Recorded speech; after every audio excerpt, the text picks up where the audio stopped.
சிறுதுளி பெருவெள்ளம் போல 2018ஆம் ஆண்டு 6 குழந்தைகளுடன் சிறு கல்வி பயிற்சி மையமாக ஆரம்பித்து இன்று பல நூறு குழந்தைகளின் கல்வி கூடாரமாக மாறி ஆற்றல் மிக்க மாணவர்களின் திறமைகளை உலகிற்கு காட்ட பல உலக சாதனை நிகழ்வுகளை நடத்தி வாள் முனையை விட பேனா முனை கூர்மையாகத்தான் இருக்கும் என்பதற்கு சான்றாக பல ஆசிரியர்களையும் உருவாக்கிய பெருமையும் உண்டு.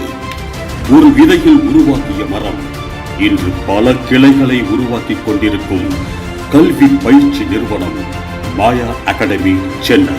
இத்தகைய மாபெரும் வளர்ச்சியின் நிறுவனர் திருமதி ரம்யா சுந்தர் அவர்களை கௌரவப்படுத்துவதில் ஐகானிக் என்டர்டைனர்ஸ் பெருமிதம் கொள்கிறது.